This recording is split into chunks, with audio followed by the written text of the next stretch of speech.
Apakah orang tua harus membatasi dalam pemakaian gadget untuk anak-anak? Sedangkan sekarang di eranya sekarang kan belajar aja sekarang sekolah tuh pakai Zoom atau pakai handphone atau pakai sekarang pakai gadget lah serba gadget gitu. Nah, sedangkan kita kan apakah orang tua perlu membatasi hal-hal tersebut pemakaian gitu? Ya, ya harus. Tentunya dengan dilandasi kesadaran. Jadi anak ini harus dibangun kesadaran. Kenapa pemakaian gadget itu harus dibatasi? Ya, misalnya jam-jam dia lagi belajar, dia harus belajar. Jam-jamnya dia ngaji, dia harus ngaji, ya harus fokus gitu. Nah, ada waktunya main gadget itu disepakati dengan orang tua. Jadi biasakan di dalam rumah itu kita terbiasa untuk berdiskusi.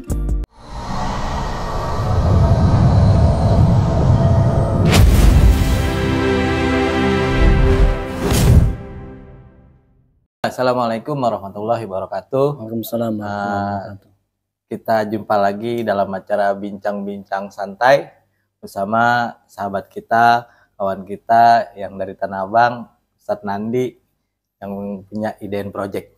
Nah, gimana Ustadz Nandi? Gimana kabarnya hari ini? Alhamdulillah sehat. Bang Ari sehat ya? Sehat. Kebetulan ini baru dapat musibah, hari officialnya dikena suspend. Insya Allah nanti dengan lebih baik lagi. Ya. Jadi kita pakai lentera dakwah dulu ya. Iya, boleh. Ustadz Nandi, nah ini mau nanya-nanya nih. Nanya-nanya sekitar pergaulan sama anak-anak deh. Ustadz Nandi kan sebagai orang tua nih, sebagai orang tua punya anak gitu. Gimana sih cara mendidik anak sekarang? Dan sekarang kan fenomenanya sekarang anak tuh lebih habit ke gadget ya. Jadi sopan santunnya agak kurang gitu sama orang-orang yang lebih tua gitu. Gimana tuh? Iya. Yang pertama, tidaklah Allah tuh meninggalkan sesuatu kepada kita kecuali yang bermanfaat. Dalam hal ini adalah petunjuk di dalam Al-Quran dan As-Sunnah. Jadi kalau kita mau menggali ya bagaimana cara Allah dan Rasulnya memberikan bimbingan kepada kita, itu ketemu. Ya, mulai dari perkara-perkara kecil sampai perkara-perkara ngurus negara tuh diajarkan di dalam Islam, apalagi masalah mendidik anak. Ya, contoh sederhananya ya kita sering baca Quran surat Al-Luqman ya. Itu cukup dengan ayat 12 sampai 19 saja. Dalam mendidik anak itu patokannya di situ aja.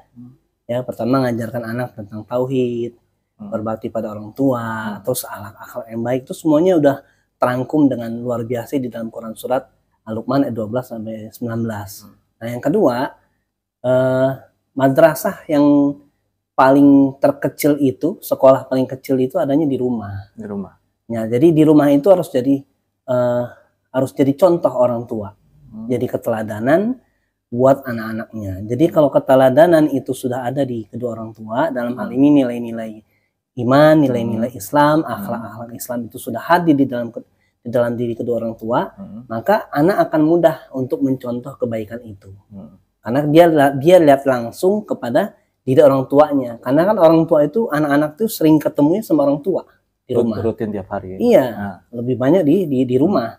Nah, kalau di rumahnya sudah orang tuanya nggak akur, ya itu anak-anak tidak akan bisa mendapatkan contoh terbaik. Nah, kalau dia misalnya di luar dengan lingkungannya, ketemu dengan lingkungan yang baik, ya alhamdulillah. Cuman bahayanya ketika dia di rumah dia ngeliat orang tuanya ribut mulu, terus di luar dia nggak ketemu dengan lingkungan yang baik juga, ketemu sama lingkungan yang buruk. Nah, itu justru memperkeruh emosi anak nantinya gitu. Iya, contohnya gini, zaman kita dulu waktu kecil kan, kita kan ngerasain kecil ya, sebelum gede kecil dulu gitu. Nah, waktu kita kecil kan, kalau udah maghrib, kita di rumah, TV matiin, kita ke musola baru ngaji, Isya baru pulang. Nah, kalau anak sekarang nih sampai emaknya teriak-teriak, weh pulang, sholat gitu. Dia masih sibuk aja sama handphonenya. Terus kedua, kalau misalkan nih, kadang-kadang tuh suka anak-anak sekarang pada nyautin gitu. Yentar gitu. Disuruh mandi. Padahal kan kita zaman waktu kecil kan sore udah mandi tuh. Ntar kalau udah maghrib kita ke musola beri ngaji. Kalau maghrib ngaji. Nah, ini itu apa penurunan akhlak atau gimana tuh sekarang tuh? Ya, jadi gini, kalimat sederhananya bisa diambil dari ucapan Ali bin Abi Thalib radhiyallahu anhu. Didiklah anakmu karena dia akan hidup bukan pada zamanmu. Nah, jadi zaman ya tadi Bang Ari ceritakan, zaman kita dulu ya ujiannya jauh lebih ringan. Oh, gitu. Kenakalannya justru masih kecil. Ya, tingkat godaan anak-anak pada masa kita dulu tuh masih sederhana lah ya, masih bisa ditolerir dengan tanda kutip. Yang anak itu berantem ya atau pulang malam ya. Kalau sekarang ini kan udah macem-macem. Jadi artinya ketika Ali bin Abi Thalib radhiyallahu anhu itu mengatakan didiklah anakmu karena dia akan hidup bukan pada zamanmu, artinya kedua orang tua itu harus juga belajar. Nggak boleh berhenti belajar ya sebagai orang tua, agar kenapa? Agar ilmu itu bisa kita tularkan ke anak-anak kita. Contohnya misalnya sekarang ini kan lagi heboh materi-materi parenting ya, materi tentang orang tua, gimana orang tua mendidik anak, gimana mengatasi kenakalan anak, gimana ngasih keteladanan, bagaimana berkomunikasi dengan anak, itu semua kan diajarkan. Nah, apalagi kalau sekarang ini jauh lebih berat ujiannya, karena kenapa? Itu tadi masuk ke gadget anak-anak kita, ya, bahkan gadget itu masuk ke dalam rumah, ke dalam kamar mereka. Nah, itu kan justru membuka pintu lebar-lebar, ya keburukan itu masuk ke mereka. Jadi tontonan jadi tuntunan nantinya. Jadi kalau katanya guru-guru kita tuh, kalau orang dulu mau maksiat pergi dulu yang jauh. Ya betul, ngumpet. Kita jalan tuh yang jauh maksiat. Nah, zaman sekarang orang maksiat bisa di dalam kamar tanpa orang tua kita tahu tuh. Ini orang ngapain kok di kamar aja gitu. Kadang-kadang ya banyak kan sekarang lah gitu ya, YouTube, Facebook segala macam gitu. Nah, itu Ustadz sendiri menyikapi kemajuan teknologi sekarang tuh gimana saat kan medsos tuh begitu gencar gitu, ada Instagram segala macam. Nah, untuk ke anaknya itu gimana saat? Ya, jadi teknologi ini kan ibaratnya seperti pisau bermata dua. Ya, kalau pisau di tangan seorang jagal, dia akan motong ayam, kambing, sapi. Tapi kalau di tangan pembunuh, dia bisa membunuh orang. Sama dengan teknologi, tergantung kita mensikapinya. Kalau kita mensikapinya dengan positif, maka kita akan mendapatkan yang positif. Kalau kita mensikapi dengan negatif, kita akan mendapatkan yang negatif. Nah, makanya tadi tontonan jadi tuntunan. Karena ini kan anak kecil itu kan, anak kita ini kan peniru yang paling ulung. Jadi seperti sebuah kertas yang siap diisi, kertas putih yang siap diisi, dicoret-coret tergantung yang nyoret siapa. Makanya Rasulullah bilang setiap bayi dilahirkan itu dalam keadaan fitrah, dalam keadaan Islam sebenarnya, fitrah Islam. Maka kedua orang tuanya menjadikannya Yahudi, Nasrani atau Majusi. Jadi orang tuanya mewarnai mereka. Makanya tadi perlu kembali lagi hadirnya nilai-nilai keislaman, keimanan, akhlak yang baik di dalam diri kedua orang tua. Maka anak-anak itu akan melihat contoh yang paling real ya, itu di dalam diri kedua orang tuanya. Gitu. Nah, saat berikutnya kadang yang kita lihat fenomena sekarang ini kan, karena kan bagus sih anak punya anak masukin ke TPA ya, TPA pengajian segala macam. Cuman terkadang kalau kita bertanya balik kepada orang-orang tua itu gitu, oh anak saya udah dimasukin ini gitu. Cuman yang jadi masalah di rumah orang tuanya nggak ngaji itu gimana itu Ya itu tadi.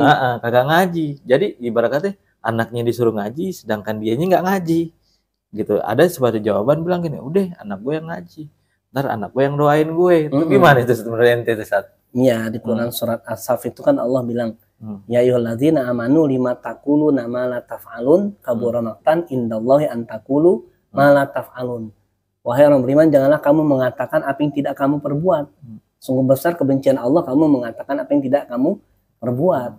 Itu tadi, nggak, kalau orang tua nyuruh anaknya ngaji, orang tuanya nggak ngaji, itu nggak akan bisa. Orang tuanya yang ngelarang anaknya ngerokok, tapi orang tuanya ngerokok. Nah itu nggak akan bisa. Karena kenapa? Iya, nggak bisa masuk di nalar mereka. Bagaimana bisa Bapak melarang saya untuk tidak merokok, tapi Bapak sendiri ngerokok? Itu nggak masuk di logika mereka. Nah, makanya pentingnya keteladanan. Kayak kita kembali pada sirah nabawiyah tuh, bagaimana Rasulullah tuh ke anak-anak, ya kita lihat saja penuh dengan canda tawa, penuh dengan kata-kata bijak, penuh dengan kelembutan, kasih sayang. Nah, itu yang harus dihadirkan di tengah-tengah keluarga. Jadi komitmen antara orang tua dengan anak dengan orang tua. Nah, ya, jadi komitmen keimanan ya, tentang keislaman, tentang akhlak yang baik, kepercayaan, tanggung jawab, integritas, saling menyayangi, jujur, itu harus dibangun. gitu. Jadi kasih contoh-contoh yang sederhana aja. Berarti berawal dari orang tuanya sendiri. Orang tua nomor satu. Ngelarang kita ngerokok gitu, tapi dia masih ngerokok. Nah, itu. Jadi nggak nyambung gitu. Nggak nyambung. Nggak nyambung ya. Iya. Benar gitu. Nah, saat kedua terakhir nih mungkin ya, untuk yang terakhir ya gitu.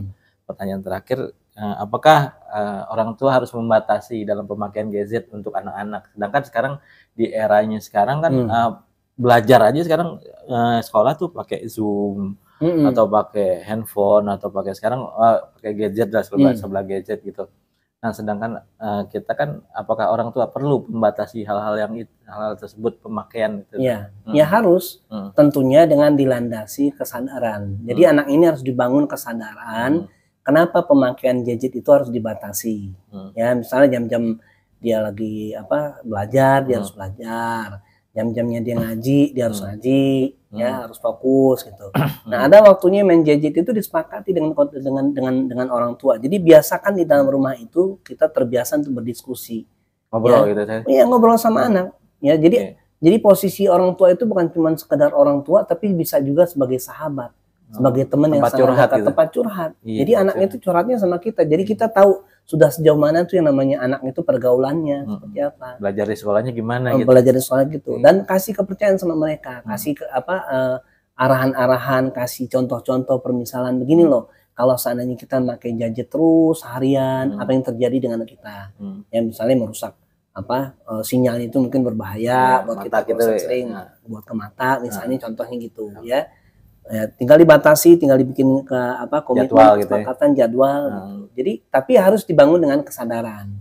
Jadi anak tuh ngerti kenapa kenapa saya dilarang, kenapa saya dibatasi. Jadi mereka tuh ada alasan yang memang itu masuk di logika mereka dan itu memang menguntungkan buat mereka, tidak merugikan mereka. Gitu, sederhana aja. Berarti emang pertama penggunaan gadget tersebut emang harus untuk anak-anak harus dibatasi. Ya, dibatasi. Kecuali memang kayak misalnya orang tuanya memang harus kerja di depan komputer, laptop gitu, di depan laptop, di depan handphone, itu beda lagi kasusnya. Yang kita kan lihat realitasnya. Cuman kalau anak-anak kita memang nih lebih banyak main gamenya, ya kan, daripada belajarnya gitu. Daripada belajarnya itu yang harus dibatasi. Nah, iya kan terkadang gini Sat, misalkan ayahnya entah kan kita sangka baik aja lah ya gitu, tiba-tiba mereka emang 24 jam megang handphone karena ada kerjaan gitu yang perlu dikerjakan.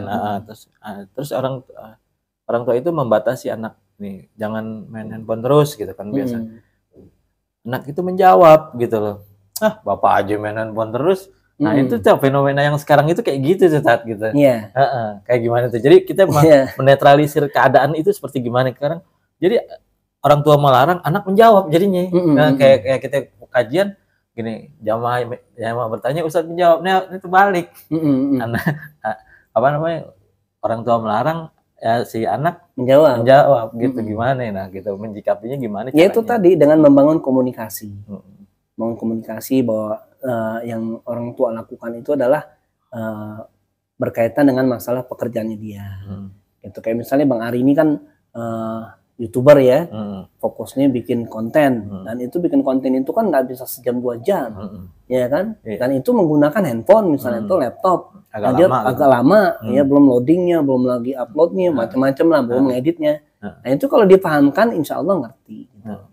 Asalkan kita memang jangan seperti seperti orang lain gitu, orang tua yang lain, ya sama juga dengan anaknya, sibuk juga dengan main game berjam-jam, itu nggak boleh. Sebenarnya kuncinya cuma satu sih dalam masalah rumah tangga itu adalah komunikasi. Jadi kita ini kan bicara tentang hubungan antar manusia. Hubungan antar manusia itu kan makhluk yang unik ya, punya keunikan masing-masing. Nah kuncinya adalah kita komunikasi. Dengan komunikasi itu nanti kebangun integritas, tanggung jawab, kepercayaan, ya, seperti itu, pengertian, kasih sayang, gitu. Iya, jadi yang kendalanya berarti solusinya berarti ini strategi komunikasi antara anak dan orang tua. Betul. Anak orang tua dan guru di mana dia belajar gitu. Betul. Kan. Harus dipantau juga mungkin ya. Ya, dan orang tua juga jangan sungkan-sungkan, jangan juga a priori ya atau antipati dengan masukan dari anak. Ya, belajarlah untuk jadi orang tua yang komunikatif, ya, yang membangun hubungan tuh memang dengan jujur. Jadi boleh orang tua misalnya kalau salah ngaku salah, minta maaf sama anaknya. Atau misalnya kalau Abi ada salah, Umi ada salah, maafin ya. Nah, seperti itu. Jadi budaya-budaya kebaikan itu tumbuh di dalam keluarga kita. Jadi kita komunikasi ya, orang tua jangan merasa paling benar mulu, ya jangan. Masalah tuh kadang-kadang. Iya.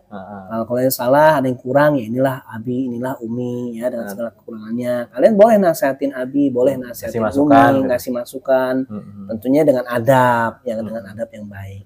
Nah, kan itu. Iya, jadi anak itu merasa nyaman dan aman, tidak saja di rumah tapi juga ketika dia dekat dengan orang tuanya. Itu yang penting. Yang juga ada lagi pertanyaan yang mungkin nih terakhir ya gitu. Yang terkadang kalau dulu kita zaman kita kecil kan, kita main di luar gitu. Sekarang tuh anak-anak lebih kayak introvert gitu, Sat. Jadi kayak sibuk sendiri dengan gadgetnya dia nggak mau main keluar, dia nggak mau main sama temennya gitu. Jadi udahlah, gue dengan gini gue bisa menyenengin diri gue sendiri gitu. Nah, makanya kan orang-orang yang istilahnya orang tuanya khawatir, oh anak gue nggak mau bergaul gitu dengan ukuran SD, SMP. Zaman kita aja deh istilahnya main bola, main ke rumah temen lah, pokoknya main di luar lah gitu tanpa harus pegang gadget gitu. Nah, yang jadi kendala sekarang orang-orang tua sekarang tuh yang jadi masalah, anak ini jadi introvert gitu loh. Introvert dalam arti tertutup. Karena semua kebutuhan ada di sini gitu loh. Mereka mau belanja, mau apa segala macam. Mereka sampai anak SD tuh tahu belanja online gitu. Nah, yang jadi masalah itu. Itu gimana Ustaz menyikapinya? Iya, kembali lagi dikasih pemahaman bahwa kita ini makhluk sosial. Kayak kita lah sama tetangga. Kenapa kita harus baik sama tetangga? Pertama karena memang perintah Rasulullah. Ya kan? Karena siapa yang beriman pada Allah dan Rasulnya, maka muliakanlah tetangganya, muliakanlah tamunya, kan gitu kan contohnya kan. Nah, kenapa tetangga? Sekarang gini, ketika kita ada masalah di rumah, taruhlah rumah misalnya kebakaran, ya kan? Ya orang yang paling pertama kali menolong kita siapa? Tetangga. Nah, artinya kita butuh yang namanya nilai-nilai sosial, butuh sosialisasi. Nah, itu pahamkan ke anak bahwa kamu tuh nggak bisa hidup begini terus, kamu butuh orang lain suatu saat. Ya, karena kita asli itu makhluk sosial. Ya, makhluk yang memang butuh dengan orang lain, butuh dengan lingkungan. Jadi kembali lagi dibangun kesadaran berpikirnya, karena memang harus dimulai itu kan dari kebangkitan kesadaran berpikir. Jadi anak itu sering-seringnya diajak berpikir. Ini loh, kalau seandainya kamu nggak main, nggak bergaul, ini yang terjadi sama kamu. Ya kan, kamu nggak punya teman, nanti kamu pada saat kedepannya gimana gitu. Ya itu, jadi kamu nanti jadi orang yang kaku gitu ketika nanti ketemu sebuah komunitas kerja, ya kan, atau masuk dalam dunia baru misalnya dia udah selesai ini, nanti dia kaget karena kenapa? Dia nggak punya ilmunya, basic ilmu tentang bersosialisasi itu dia nggak punya, berkomunikasi itu dia nggak punya. Ya, jadi kasih perbanding-bandingan, ini kalau kamu introvert itu seperti ini, kalau ekstrovert itu seperti ini, kalau kamu tertutup sama orang ini resikonya. Ya, kalau kamu terbuka sama orang yang tepat, ya misal sama orang tua, ya ini kebaikan yang bisa kamu ambil. Gitu. Sederhana sebenarnya. Berarti intinya sebenarnya kita balik lagi, berarti walaupun kita ilmu kita tinggi, tapi kalau nggak punya akhlak jadi nggak ada nilainya. Betul. Betul. Ilmu tinggi, ya ditambah dengan iman yang baik, baik yang benar, ya itu pasti berbanding lurus dengan akhlak. Kuncinya itu. Nanti akhlak di atas segalanya gitu. Iya, karena innama bu'itsu liutammima makarimal akhlak. Tidaklah Allah mengutus Rasulullah itu kecuali untuk menyempurnakan akhlak. Jadi silakan yang mau beriman, mau beramal sebanyak apapun, ya meningkatkan imannya setinggi apapun, amal sebanyak apapun, tapi ingat ukuran baik dan benarnya iman kita ya kepada Allah Subhanahu wa taala itu berbanding lurus dengan akhlaknya. Jadi orang yang baik dan benar imannya pasti akhlaknya juga baik. Berarti teman-teman berarti intinya dari obrolan kita hari ini adalah kita harus memperbaiki akhlak kita. Mungkin dari sebagian kita degradasi akhlak ya, degradasi akhlak. Jadi gara-gara gadget kita degradasi akhlak. Ayo kita kembali lagi seperti zaman dulu lagi, kita perbaiki akhlak kita. Saya bukan untuk menasehati, tapi untuk diri saya sendiri, ya satu untuk kita juga gitu, bukan untuk menasihati orang. Ini konten ini untuk istilahnya untuk kita semua memperbaiki diri. Apakah kita selama ini akhlak kita udah benar atau belum? Wallahu a'lam bishawab. Ya, jadi kita tutup obrolan ini. Semoga bermanfaat. Assalamualaikum warahmatullahi wabarakatuh. Waalaikumsalam warahmatullahi wabarakatuh.